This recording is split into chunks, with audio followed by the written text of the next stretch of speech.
خب دوستان گلم، تا اینجای کار ما این صفحه رو ساختیم. می‌بینیم که یک هدر جذاب، یه سکشن اینجا و واقعا صفحه جذابیه برای دوره مقدماتی المنتور که تو فصل دوم صرفا میخواستیم با اون چیزایی که بلدیم یه پروژه رو بیاریم بالا و همین حین کلی چیز جدید یاد بگیریم. بچه این اون چیزی که ما ساختیم تقریبا همین شد و حالا بیشتر هم میتونستیم روش کار کنیم. همین صفحه رو بچه ها میزنم ویرایش با المنتور تا این سکشن رو هم با هم طراحی کنیم. بچه ها نگاه کنین این صفحه که میاد این با یه انیمیشن جالبی میاد. این خیلی چیز قشنگیه دوستان گلم.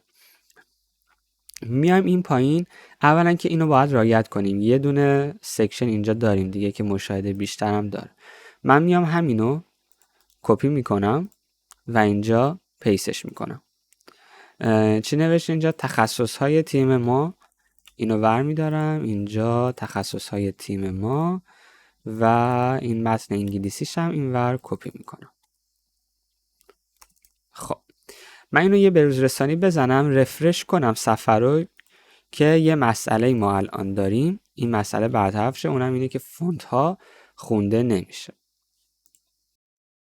خب دوستان گلم این اوکی شد. حالا بچه به این سکشن میتونیم از بالا یک مقدار فاصله بدیم. خب این دفعه من بهش مارژین میدم، میگم از بالا شما بیا 2 تا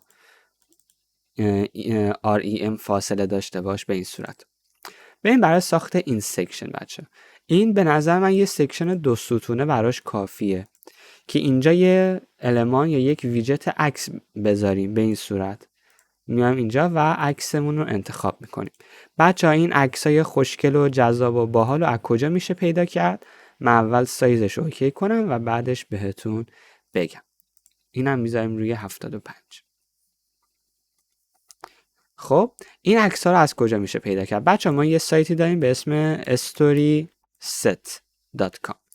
اینجا پر از این عکساییه که شما نیازتون میشه. میبینید الان مثلا من میگم راجع به کد نویسی یک عکس میخوام، سرچ میکنم کد و اینجا چند تا نمونه باحال و جذاب برای من میاره. یا مثلا راجع به چی میتونه باشه؟ راجع به هک چیز جالبی باید برای من بیاره. میبینید دوستان گلم تصاویر به شدت جذابی رو شما میتونید پیدا کنید از سایت storyset.com. خب این عکس رو من انتخاب کردم. حالا هر عکسی که خواستین شما میتونید به جاش اینجا بذارید. و حالا میخوام اینو درست کنم. این چیه؟ یه المان داریم بچه به اسم پراگرس یا نوار پیشرفت. اینه دوستان گلم. فارسی هم بنویسید نوار پیشرفت براتون میاره. خب بچه سرچ میکنم پراگرس یا نوار پیشرفت. اینو میگیرم و میکشم میندازم اینجا. خب یه متن بالاش داره، یه متن داخلش داره و یه درصد. دقیقا همین چیزی که اینجا هست. من میگم HTML به انگلیسی. خب این پایینش یعنی داخلش هم به فارسی همینو مینویسم HTML. خب و میزان درصدش هم میذارم روی 90. عالی شد. بریم بهش بچه استایل بدیم. این استایل تو همش مشابهه، یعنی ما هر ویجتی که تا الان گذاشتیم تقریبا استایلت مثل همه، یه رنگ میگیره یه فونت میگیره. خب میایم رنگشو میذاریم بچه روی رنگ اصلی که همین باشه. بقیه چیزا رنگ پس زمینه، مثلا رنگ پس زمینه اینجا چه؟ سفید. رنگ پس زمینه رو میذاریم روی سفید و تایپوگرافی هم که نمیگیره و بقیه چیزاش هم که اوکیه. متن داخلیش هم میذاریم رنگش سفید بمونه که سفید هست. فقط تایپوگرافی میخواد که تایپوگرافیشو بهش میدم بچه ها ایران یکان وب و استایل عنوانش هم اینجا عوض میکنم، میذارم روی سفید. خانواده فونتش رو روی ایران یکان وب میذارم طبق معمول و وزنش هم میگم شما 800 باش، یا خیلی حالا زیاد شد 500 براش خوبه. این HTML نوشتم، این پرم تبدیل میکنم به چه؟ HTML. خب بریم ببینید دوستان گلم به چه صورته.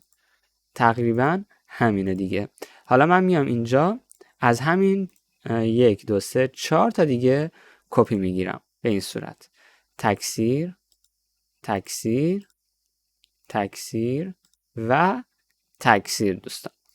حالا بقیهش دیگه چیزی نداره. شما حالا میتونین متناشو عوض کنین. من اینجا مثلا به جای HTML هر چیزی میتونم بذارم، درصدشو کم و زیاد کنم، مثلا این یا این یا مثلا این یا مثلا این. به این صورت اصلا چیز سختی نیست دوستان گلم.